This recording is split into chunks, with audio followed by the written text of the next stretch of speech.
or anything like that. So okay, we're live.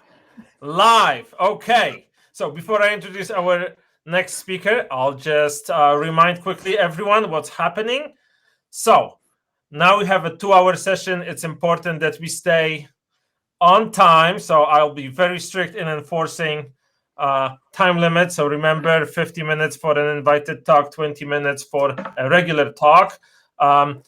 After the talk, there will be some questions, there will be some discussion, but if you want to continue talking to the speaker, you will need to click at some point discussion rather than move to the next talk. If you just not do anything, you'll stay in this room, which is the room for this whole session. So you'll see the next talk rather than asking Peter questions. I'll also remind you that if you have a question during the talk, that's obviously encouraged. And what you should do is turn on your video, unmute yourself, and raise your hand. And as soon as you do that, we'll be able to add you to this live feed, and you will be able to ask your question. Okay, I think these are all the... someone raised their hand. For some reason, we're not currently accepting raised hands unless you want to make comments. So yeah, please mute yourselves. But other than that, Evan, you're unmuted. So far, everything's going great. With that in mind, I'm just going to say that our next speaker is Peter Lumsdaine from Stockholm, and his title is Categories with Attributes Are Not Full Split Comprehension Categories, a mildly polemical review of categorical structures for type theories. Goodness, that's very aggressive. Okay, so Peter, the stage and the moment are all yours. Thanks very much, Chris. Yes, so as Chris kindly read out, what I'm going to talk about today is category of attributes, and I'm going to claim or argue or suggest that they are not full split comprehension categories. And this is, it's a bit polemical, it's a little bit aggressive, as Chris says, but only a little bit, I promise, because you will find out there in the literature, including in sort of papers with my name on the authors, that categories of attributes are full split comprehension categories. So we'll see as we go on how it's reasonable to say both that they are and that they're not. But overall, I'll be fitting that into a big picture kind of review of some aspects of how we use categorical structures to give models of type theories and to analyze those models and work with those models. So I'll try and review the big picture and not assume too much familiarity with such structures. And then the very mildly polemical aspect is that there are a couple of points on which I want to suggest that there are ways we should be doing things that are a little different from how we've got into the habit of doing things.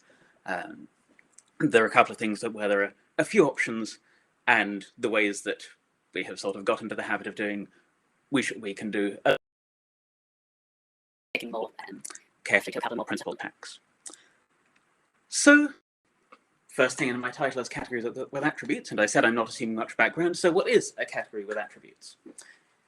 It's a category, it's got a category, which is called a base category, and we think of this as the context. The idea of a category with attributes is it's meant to be summing up the structure that could be either the structure formed by the syntax of theory, or could be a place where we're intending to model dependent type theory. And so in either we've got a notion of contexts in the syntax, or in any interpretation, we have the things that we're going to interpret contexts as. They form the base category of the category of attributes, and then we have a presheaf over that, which, and so the elements of the sets of the presheaves we think of as the types of the category of attributes. If this was actual types of the syntactic type theory, and if it's in a model, it's whatever kind of things we want to interpret types as. And then the rest of the structure sums up how types interact with contexts, and especially with maps of contexts, that we can take a context and a type in that context and extend it to get a new extended context, and we've got the dependent projection that just forgets the last variable from that and goes back to the original context. That's a sort of simplest kind of map of context you always have. It corresponds to weakening if you substitute along it. Pullbacks or reindexings of types corresponding to substitution and any type in some context gamma, and a substitution into gamma from some other context gamma primed, we can pull the type back, and if we compare the context extensions, those form a pullback. This is sort of very minimal structure for kind of the structural rules of dependent type theory, the way that context and substitution and types all fit together. It's not yet mentioning anything about any. Those will be discussed and added later. And we're also not even yet mentioning the empty context. Terminal object for the empty context is often included in this definition. Leave that into sort of optional add-on. And so the motivation for this definition is that it's extremely close to syntax. And it's exactly the structure that, or it's one way of analyzing the structure that syntax forms. And it's close enough to syntax to give us these initiality or interpretation theorems that a kind of very succinct way to sum it up is saying that the CWA formed by the syntax of and let's see, you've always got some actual logical constructs in your type theory, otherwise there's nothing to build on. It will be initial CWAs equipped with extra operations that mirror whatever logical constructors we put into the type theory. So if we wanted to have, say, pi types in the type theory, then we would define algebraic structure on a CWA and call it pi structure, which is some operation on types in the CWA that looks like what the pi rule does. And we can do that with any kind of reasonable rule of type theory we can write down. And the thing which we can sum up very succinctly result. But in a way, the point of that is the initiality we don't care about just because we're sort of categorical neatless. Because it gives us a way to build interpretation of type theory.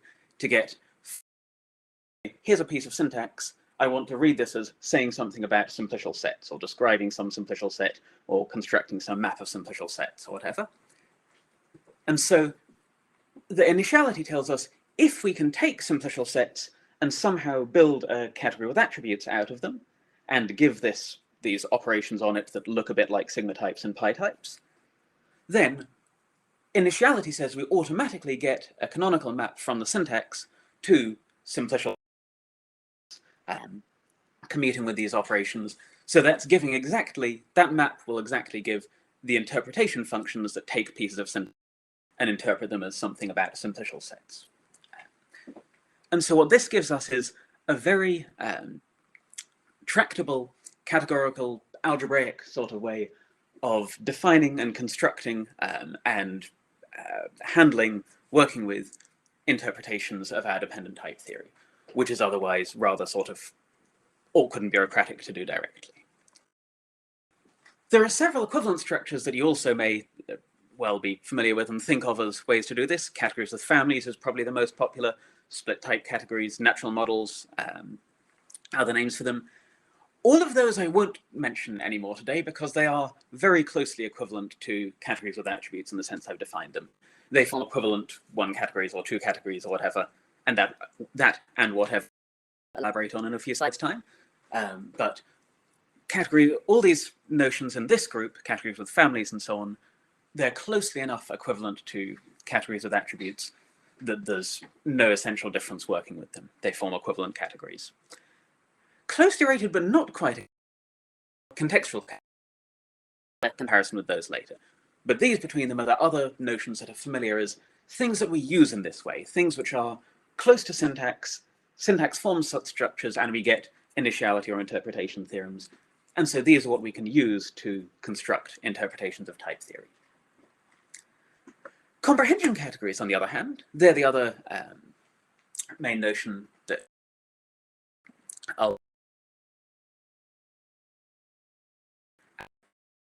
What is a comprehension category?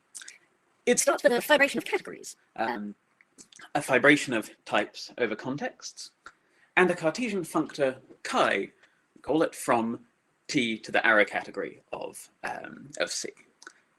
And this one takes quite a bit more unpacking, I think, to see why it is anything to do with type theory than category of attributes. Category of attributes, we had these things called context, and in a context you've got some types, and then you can take a type and you can get an extension. We've got all the same things here, in fact, in a very similar setup, but you just have to stare at it to see it. A fibration is exactly the a kind of neat way of wrapping up saying we have the... And then for each object of C, we've got, now instead of a set like we had before, we've got a category of types over it, which will be of the over some object gamma of C. And when we had sets of types forming a presheaf, we had this reindexing that was strictly functorial in maps in C. And fibration, again, I won't unpack the definition of a fibration, but for those who haven't seen it before, a fibration, it packs in a kind of fairly neat packaging, a way of saying you've got, for each object of the base category, you've got a category, and then you've got maps in the base. So if I've got a C from gamma prime to gamma, I can pull back from types over C to types over gamma. And these are functorial up to coherent isomorphism. What fibrations exactly package up is that they're not functorial on the nose, that unlike before, types over gamma don't form a set, they form a category. And so you don't expect sort of operations on objects of categories to be to hold equations to hold on the nose. You expect them to hold up to isomorphism in some reasonable coherent sense, hopefully defined by a universal property. Fibrations package that up. And so we're comparing, say, and then the Cartesian functor chi that goes across the top, the comprehension. What it's giving us is that if I've got any context gamma and some type A over it in the fiber, that I take their comprehension, I've now got a map in the arrow, something in the arrow category whose codomain is gamma. So this exactly looks like the context extension before. We have, and the arrow is chi of A, and we can call its domain gamma.A to mirror the notation we were using before. And pull back the reindexing between the fibers of T. That's packaged up in the notion of Cartesian morphisms of the category T. So F, lift of F from A prime to A over some F in the base is exactly saying that one possible pullback of A along F, and the fact that chi is a Cartesian functor exactly says that it takes to a Cartesian arrow in the arrow category, a Cartesian square, which is exactly a pullback square between these comprehensions, these context extensions. And so when we draw that pullback square, that now looks extremely similar to the pullback square that we had a couple of slides ago the attributes provides. So sort of if you take these two definitions and put them next to each other, and if, by the way, anyone is not, for anyone who isn't familiar with these before and is seeing these for the first definition for the first or some small n number of times, these are the two slides, the definition of this category of attributes and the definition of comprehension categories. These are the ones I'd recommend you quickly screenshot so that you can refer back to them if you need to. These are the sort of only main 2 points that really kind of will be definitions we'll be working with. So category of attributes, we've got the base category of contexts and the presheaf of types. Any gamma, we have a set of types in context gamma. Comprehension categories, instead, we have a fibration of categories. And so for any context, we have a category of types in that context. It is exactly that we have this, it's this weaker of CWAs. Pullback on types should be defined in functorial, not on the nose, but only up to isomorphism. That the types are objects of a category, they're not elements of a set. And then the same kind of principle of working with objects of a category, you don't ask for equalities on the nose, you just expect isomorphisms. We'll revisit logical structure on things, structure mirroring, type constructors of type theory. And so the key You want to build like some functional sets. I mentioned as one earlier, but any of the kind of categorical models that one naturally wants to build, the first thing that it's sort of easy to say that they form, easy to show that they form, without doing any sort of particularly bureaucratic work, is a comprehension category, not quite a category of attributes, because you have your, say you have a, we want to say we model contexts as symptotial sets and types as Khan fibrations over them, or we could be saying cubical sets or whatever else. Reindexing now corresponds to pullback of fibrations, which it's only defined up to isomorphism, it's defined by its universal property, and it's only functorial up to coherent isomorphism. So, so we had these two sides. These CWAs were close to syntax, and so that they're useful. Their kind of key motivation is that they admit the initiality interpretation theorems. Comprehension categories, their key motivation is when we look at the places we want to have interpretations, these are what we kind of very naturally get, that we want to interpret the types, objects of some kind of mathematically arising category, and on objects of mathematically arising categories, we only expect operations to be behaved. But so this gives us a mismatch. There's an obstacle here that the models we want form comprehension categories, but to function from syntax that interprets it. To get that, we need to get CWAs. And so the kind of annoying bureaucratic work that it is usually involved somewhere in constructing a model of type theory. For some models, it's not so annoying to do, and can be sort of simple ad hoc ways to do it. For others, it's quite annoying to work with. The mismatch we have to fix is take our model, it's easy to get to a comprehension category, somehow now we have to turn it into a category with attributes. And then that will be what actually tells us that the interpretation functions from syntax exist. And so, right, so there's a mixture of ad hoc ways of doing it that work for certain models or certain sort of narrow classes of models. And then there are also some more general methods for constructing them in categories. I briefly overviewed a few of them here. There's Hoffman's right adjoint splitting, which is, I think, the first such general method given. There's universes in pre-sheaf categories that have, I think, been discovered by Stryker as the first. Vladimir Vygotsky had another approach using universe. Michael Warren and I generalized that a bit to what we call the local universes method. But the point with all of these is that comprehension categories and CWAs, they form a very useful language for analyzing these kind of issues. And so for analyzing what's going on in a lot of aspects of how you go from your desired mathematical model to actually have of syntax, and especially for analyzing these coherence-related kind of difficulties. So the difficult direction, I've been saying comprehension categories are a sort of weak generalization of CWAs, and the difficult direction of comparing them is taking a comprehension category and getting an actual CWA. But I've sort of glossed over the easy direction, which is if I'm saying these are a more general, weak kind of notion, this was a kind of generalizing this strict notion, then implicitly I must have in mind some way of seeing the strict ones as living as certain ones are the weak ones. There should be some way of seeing categories with attributes as comprehension categories. So how do we do that? We want to say categories with attributes are certain particularly nice, particularly strict comprehension categories. So to do that, given a category with attributes to get a comprehension category, we need to make the pre-sheaf of types into a fibration of types. And so we need to say what the maps are. We know what the objects should be. The objects of each fiber should be exactly the elements of the set of types. But what should the maps be? And there's two kind of quite natural options to take. One is to say what happens in a standard correspondence between pre-sheafs and discrete fibrations, categories, which is that the maps between two types, they're just enough to encode what the pullback of the pre-sheaf was.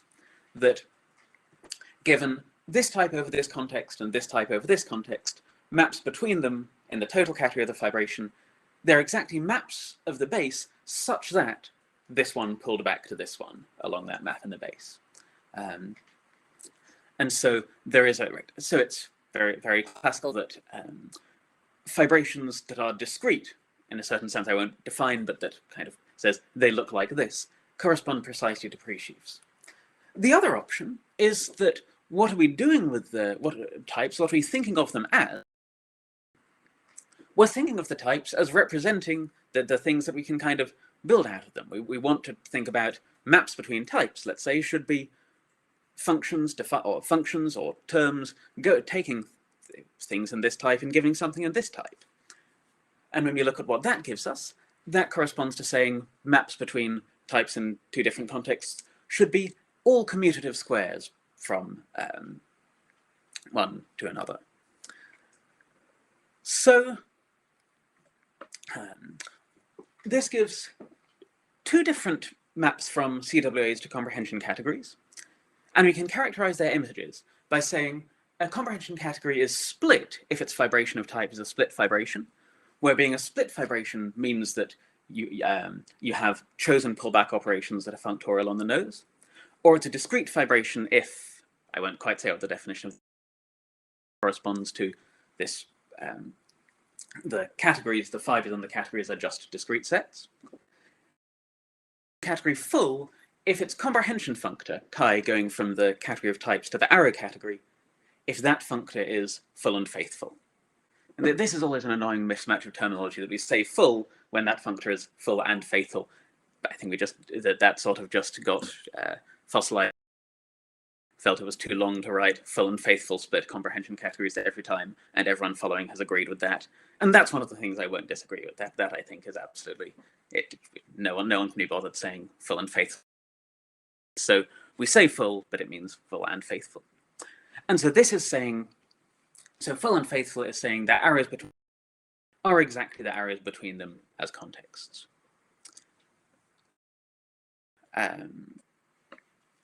Right, so we have these two different ways of categories with attributes into comprehension categories, as discrete ones or as. So what should we do? Bart Jacobs originally introduced comprehension categories in a very nice 1993 paper, and categories with attributes or equivalent things to those were already fairly well established at that point. So Jacobs at that point was taking these kind of strict models that are close to syntax and trying to generalize them to see what was going on in the models. And he discusses in his the comparison of categories with attributes, this more established notion, and he notes that we have both these options, the discrete one and the full split one, and then he the full split embedding, which so he just saying you category with attributes, it's clear that you can get a discrete comprehension category from it, but those also correspond to full split ones. It's better about the full split ones. That in a full comprehension category, the morphisms are, in a sense, redundant because they're determined by the morphism of the arrow category. So the morphisms of the type category, those of the arrow category together with the comprehension functor, keep them all or throw them all away. And it's nicer to keep them than throw them away, he reckons, because in natural examples of the categorical models, they're not discrete, the morphisms are there. And on the other hand, you can, what he's doing in that paper, a large part of his motivation, is importing the analysis of logical structure in terms of adjoints, sort of originally going back to Levier and quantifiers. For quantifiers, he's importing this analysis to dependent products and sums for type theory and some other constructors. That's much cleaner if you use the full comprehension categories. So he says why he prefers this one and continues to use that identity. Most of the literature has followed that on the whole, identifying categories with attributes with full split comprehension categories.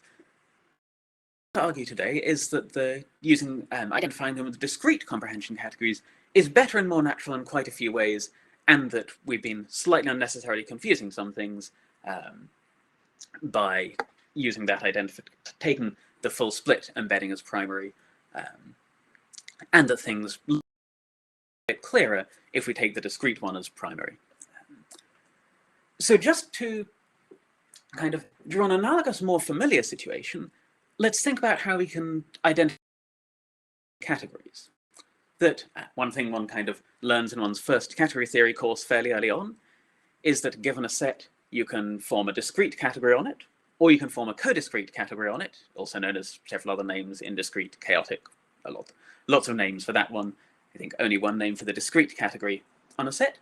And, as one of the nice first examples of adjunctions, we have the object functor taking any category to its set of objects, and then the discrete and codiscrete categories on a set are left and right adjoint to that.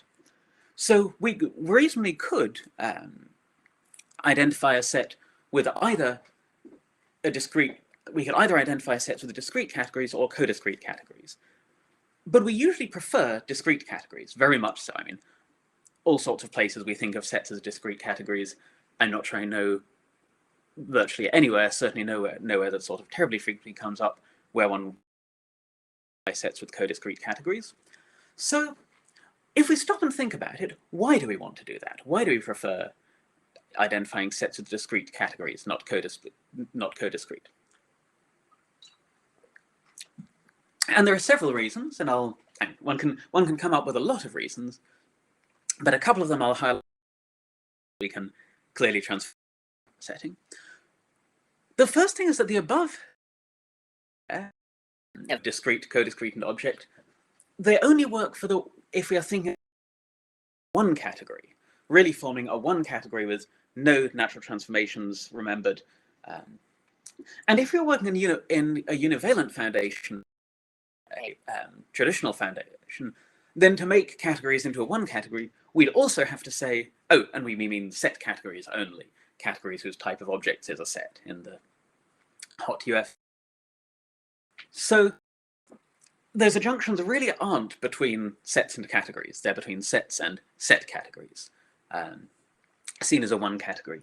They're the much more natural place to view categories as living is forming a two category.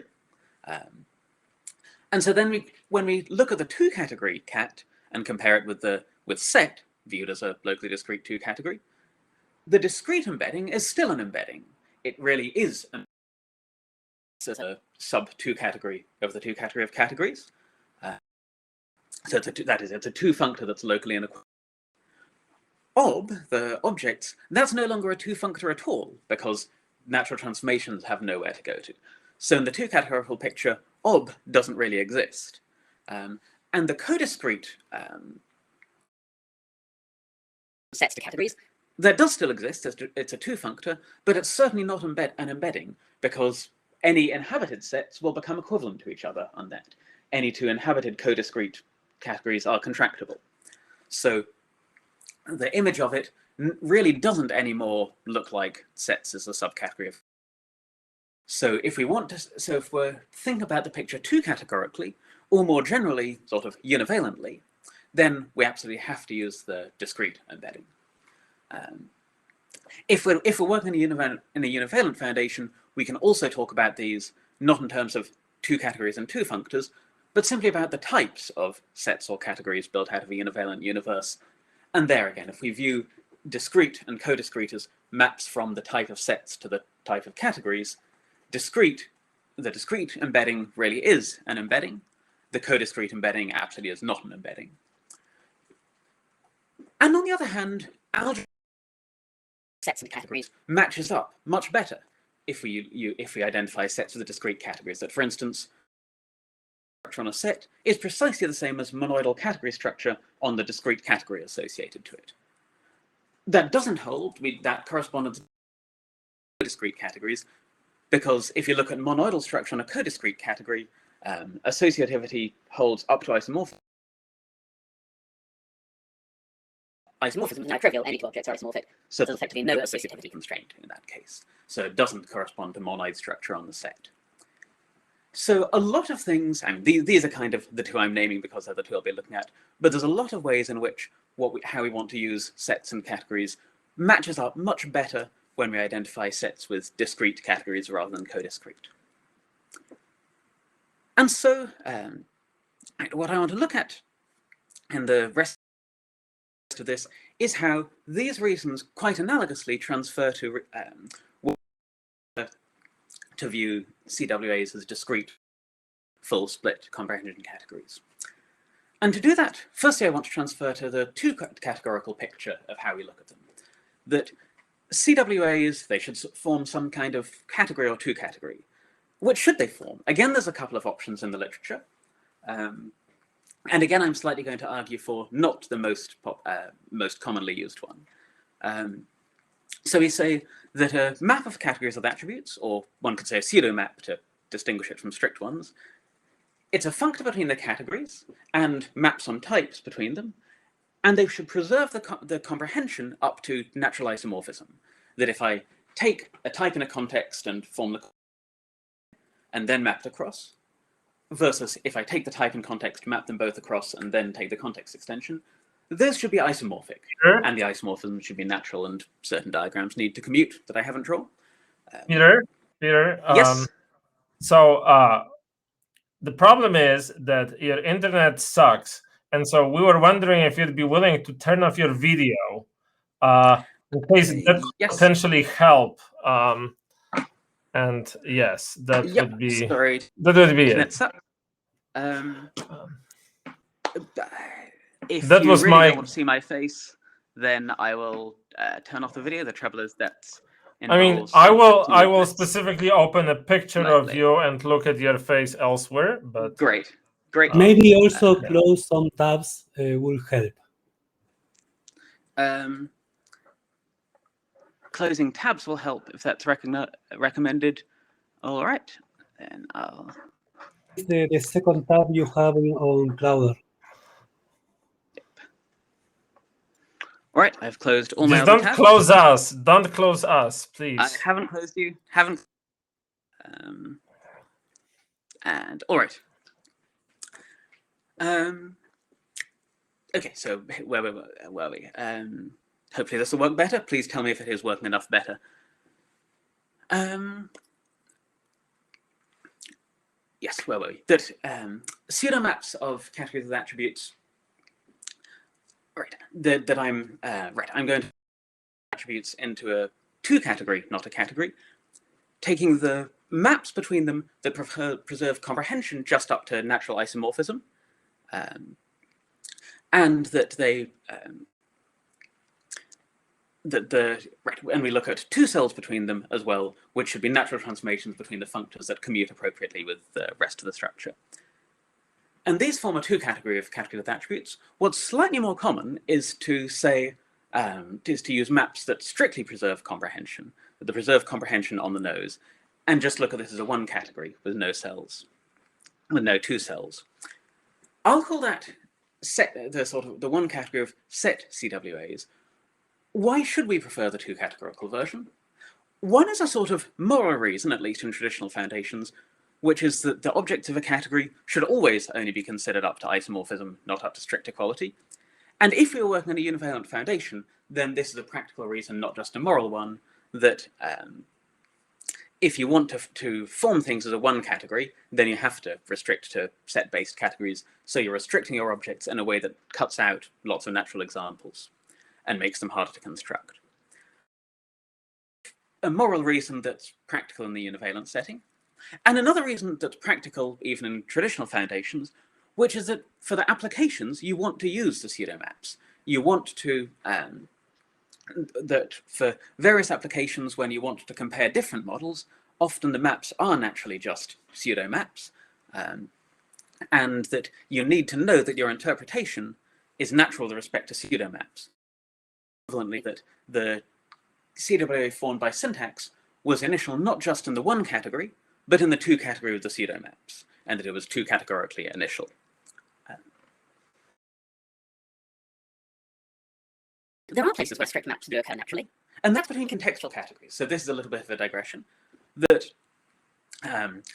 we can say a category of attributes is contextual if it's got a terminal object and every object arises uniquely by iterated context extension from that.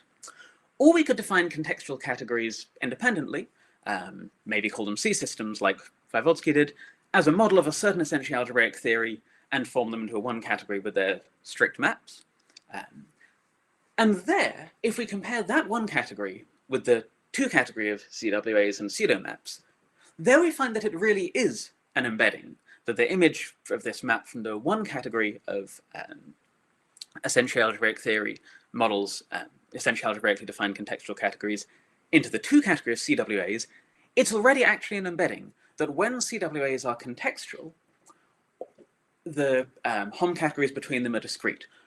Slightly more generally, when you're mapping out of a contextual category into an arbitrary CWA, there are no non-trivial two cells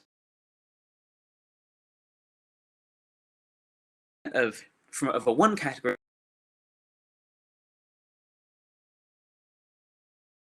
This embedding, the embedding itself, it's a left adjoint. It preserves colimits. In particular, it preserves the initial object. So this explains why syntax is initial both as a contextual category and as a CWA, and indeed as in the two categories of CWAs and pseudomaps. It's initial in all these different places. It itself is contextual, but it's also initial in the wider land of CWAs. And almost all categories of almost all examples of contextual categories that are constructed almost always can be seen as arising as a contextual core of some CWA, of some slightly more simply defined CWA.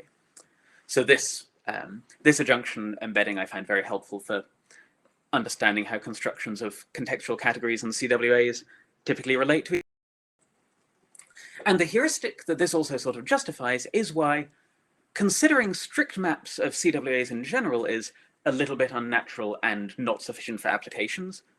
But between contextual categories, it is totally natural to consider strict maps. They really are ones in which contexts are built out of types. Types were kind of, in a CWA, were kind of strict things, objects of a set, and so equality on those is all right. What do comprehension categories form, on the other hand? They're much more obviously a fully categorical notion, which I think definitely everyone would agree should form a two category. Maps between them, they're sort of certain diagrams of Cartesian functors. They're kind of what you get if you take the maps between fibrations that are usually used and put them into the picture of a contextual category and stare at it and think what it should be. And similarly, there are two cells between those, which are what you get if you take this diagram with its F and F bar and expand each one out to a two cell and then ask the whole thing to commute appropriately. And so that forms us a two category of comprehension categories. On the other hand, we could also look at a two category of split comprehension categories, where the objects are split comprehension categories, which in a traditional foundation just means they're equipped with chosen reindexings for the fibration, and those are strictly functorial. If we're in a univalent foundation, then we also have to add a condition that the fibers form sets in order for split comprehension, the notion of split fibrations, to behave well. The one cells, then, we also add that they should preserve with the splitting, and the two cells should be ones where the action on types is exactly the ones given by the split. And with that set up, we can now take the discrete and co-discrete, the discrete and full split embeddings of CWAs as comprehension categories, and look at it and see a picture quite analogous to what we had between sets and categories and the discrete and co-discrete embeddings.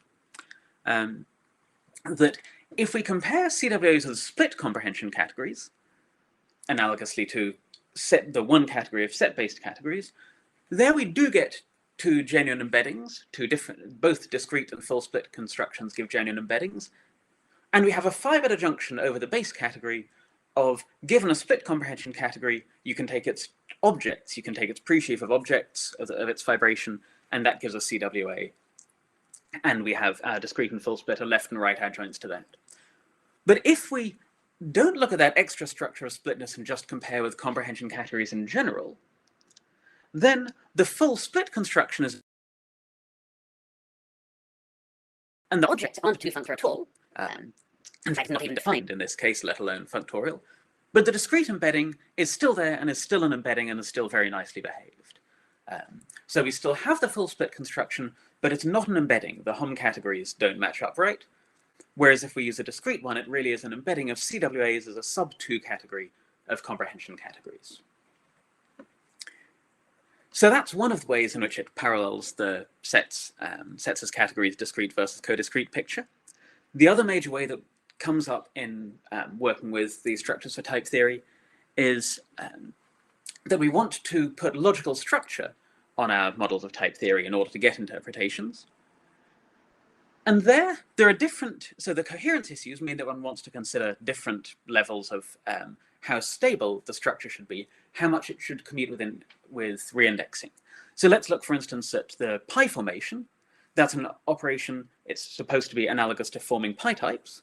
So you take two types and it forms a new type. In the version on CWAs, the version for which you get the initiality and interpretation results, you have to define this to be strictly stable to commute with reindexing on the nose. That if I take those types and form the pi type and reindex it, that's literally the same as if I'd reindex the inputs first. And again, I want to emphasize, it's not out of sort of ideology that it's defined to commute on the nose. It's for the sake of that key motivating application, the initiality or interpretation results, that we have to define this. On the other hand, on a general comprehension category, what you can define is pseudo-stable structure. If we want to not mention a quality of objects, which on the whole you don't in a general comprehension category, then we should say that what we roughly want is all the type operations should after coherent isomorphisms. And the kind of nicely encapsulated way of saying that turns out to be, say that they should be functorial in Cartesian maps of their input. But the idea one should think of is it's saying that they commute with the reindexing up to coherent isomorphism. And this is, again, this definition, it's not just sort of morality of two categories that we changed this pseudo-stable idea. It's very pragmatic for applications. Firstly, it's what lots of examples naturally give us, and it's what Hoffman's coherence construction works on. That, for instance, Hoffman's original version was in locally Cartesian closed categories. There, you very naturally have pseudo-stable dependent products and dependent sums, and then you apply his coherence construction, and you get a CWA with strictly stable structure. And this terminology of strictly stable versus pseudo-stable is Michael Warren's and my analysis of what was going on in Hoffman's construction. And when we gave that analysis, we were identifying CWAs with full split comprehension categories and saw these notions as two somewhat different notions, that one of them really was just about the split case, and then the pseudo-stable is the more general one. But in fact, we were making it it need to be. If you identify CWAs with discrete comprehension categories instead, then these absolutely coincide. If you take a discrete CWA and look at what pseudo-stable structure on it is, then operations commute with reindexing up to isomorphism, but there are no non-trivial vertical isomorphisms, so that does mean that they must commute on the nose. It's exactly strictly stable structure. Pseudo-stable structure is exactly a generalization of strictly stable structure if we make the right identification of CWAs with the discrete comprehension categories. So those are two reasons why I think it's nicer to identify CWAs with discrete comprehension categories. So why did Jacobs prefer the other way, the full split embedding? What he liked about that was that it gives you the nice categorical analysis of type constructors as adjunctions or universal properties. And that's certainly not something we want to throw away. So if we say we should, as primary, take the idea that CWAs are discrete comprehension categories, how do we recover that nice analysis in terms of universal properties? And there are a couple of ways we can do that. One is, in fact, already there in Jacobs, that given any comprehension category, you can always take what you might call its fullification, where you replace the morphisms in the category of types with exactly what it takes in order to make chi full, the comprehension functor full. And the full split embedding is exactly the fullification of the discrete embedding. That's how Jacobs defines the full split embedding, even. still applies. It's just something that What it tells you about is not the CWA itself, but exactly about its fullification. Another way to view this, and I have a student who's writing a thesis working that out, Michael Lindgren, is that you can redo the analysis directly on comprehension categories that aren't necessarily full, but you now have to phrase it in terms of relative adjunctions instead of plain adjunctions. So there's a couple of different ways, and they do have the cost of making the categorical analysis more complicated, less clean and simple to state than it was in Jakob's approach. But on the other hand, it's a way that possibly slightly clarifies it. It makes the relationship of this categorical analysis with fullification and with fullness of the comprehension categories more explicit, instead of just being sort of hidden by making all your comprehension categories full. So something is lost here. There is a cost here in terms of the complication of stating this, but there's also possibly a gain in kind of clarifying what's really involved with it. And so overall, in summary, I'm arguing that here's our picture. That we want to see how contextual categories, CWAs, and comprehension categories relate. They relate very nicely as two categories if we identify contextual categories as certain CWAs and CWAs with discrete comprehension categories. The logical structure on all of these things now completely coincides under these relations with the appropriate different levels of stability on each of the different kinds of structures. Together, those make it a lot analogous to identifying sets with the discrete categories instead of co-discrete, and several other kind of familiar situations where there are a lot of, one can find other sort of intermediate things that are analogous between these two, and in essentially all of the ones that are most kind of well understood, the identification we take is the one that's analogous to the discrete embedding, not the co-discrete or the full split embedding. And then the thing which was simpler under the other one, the categorical analysis of the instructors, we have to sort of add an extra layer here, but exactly how that extra layer is involved. That it is that, going back to where Jakob said CWAs are, or discrete comprehension categories are less nice than full to split ones, that is absolutely the case in some ways, that they're less nice in terms of their relationship with the categorical structure. But that isn't really, I think, an argument that we shouldn't identify CWAs with the nice one. We should say that's exactly a way in which CWAs are a bit less categorically nice. They belong on the closer to syntax, less categorically natural side. We see that phenomenon in a lot of things, and so it's so the fact that these are nicer doesn't mean so we should see CWAs as a nice one. And then also several parts of these reasons I've given to prefer the discrete embedding were ones that, seen from the traditional foundation, were a bit sort of moral more than really based in applications.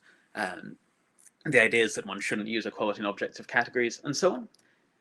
But then if we're working on univalent foundations, and I've not given many details of this aspect, but if one tries to transfer a lot of the theory of this to working in a univalent meta-theory, then a lot of those moral applications show up as practical things as well, because most important examples of categories, their objects don't form a set, and so one strict equality on them isn't so well behaved, and one really has to be careful about these issues.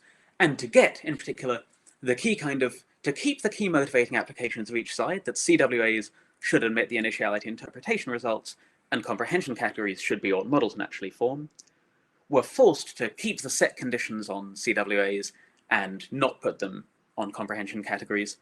And so again, that forces us towards this sort of viewpoint where we identify the CWAs with the ones that satisfy these extra set-like conditions and end up discrete. I want to end, hopefully not too polemical, mostly just review of the picture of these structures, how we use them, what the motivations are for defining them the way we do, and then a slight twist on saying, and some aspects of it we should do a bit differently from how we have done them in a lot of the literature. So, thank you very much. All right, thanks a lot, Peter. I think we're not going to do the regular applause, but you can, I think anyone can, express anything they want in the chat. And if you have a question, you should feel free to raise your hand and we'll add you to the live feed so that you can ask it. Yeah, and now we're going to see Peter. Restored my video, hopefully. Yeah, so let's see. So there was quite a lot of activity in the chat, but it was mostly about technical issues.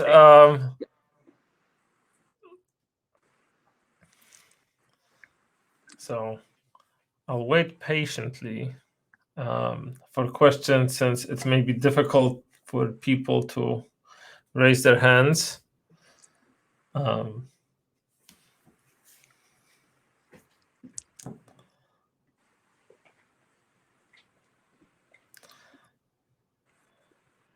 Comment really is, it's not so much an aggressive statement, it's more of an apology tour, apologizing for all the things, papers with you as an author said. Right, apologizing for our mistakes of the past and promising to rectify them in future, but encouraging others not to sin where I have sinned. Yes.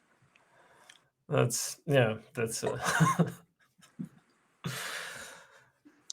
that's a popular direction, so I'm glad you're following the trend.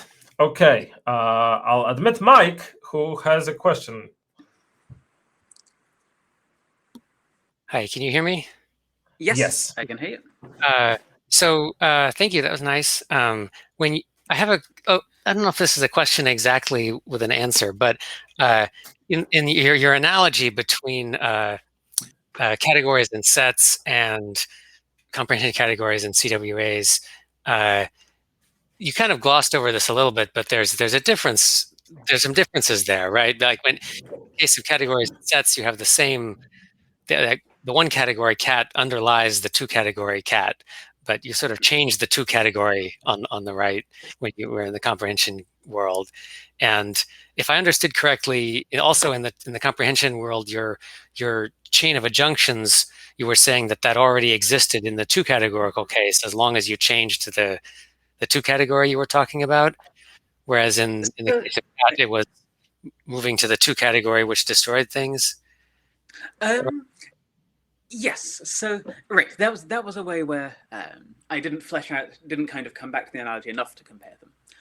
But I think actually, especially if one works in that actually clarifies what's going on a bit, that in a classical foundation, the one category cat really does underlie the two category cat.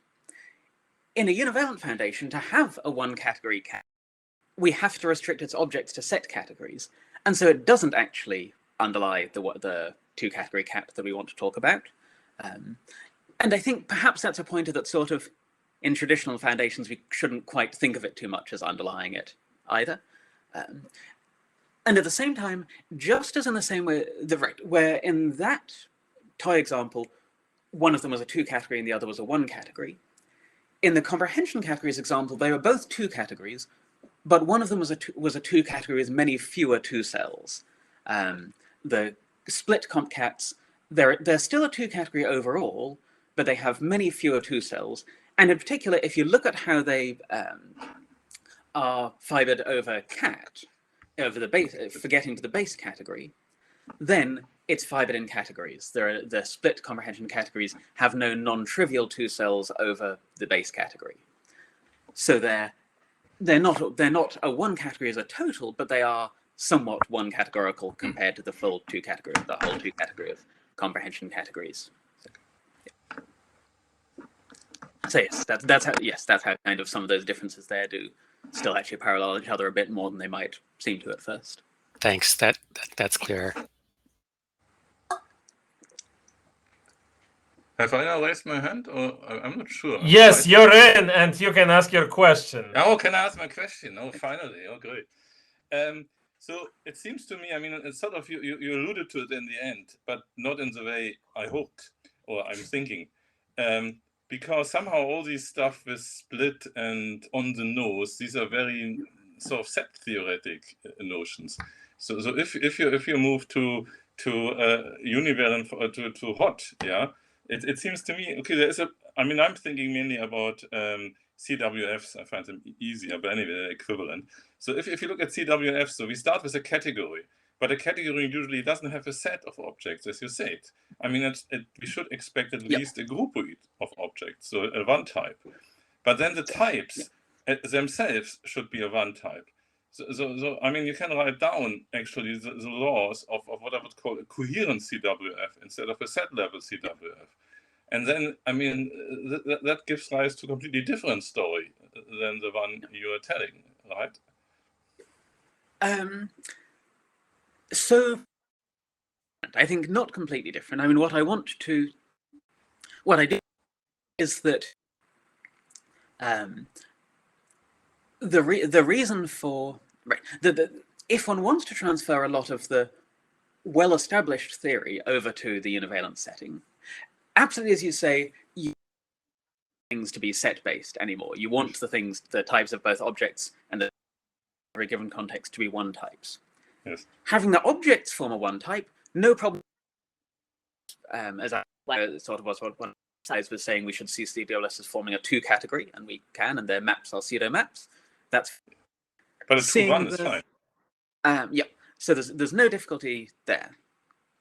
Seeing the types in a given context as forming a one type and letting go of that assumption,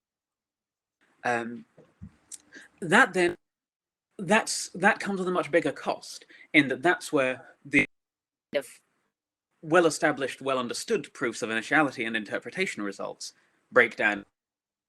This is something which you and collaborators have been working on, giving the coherence, seeing that you do still get maps from various forms of syntax into those.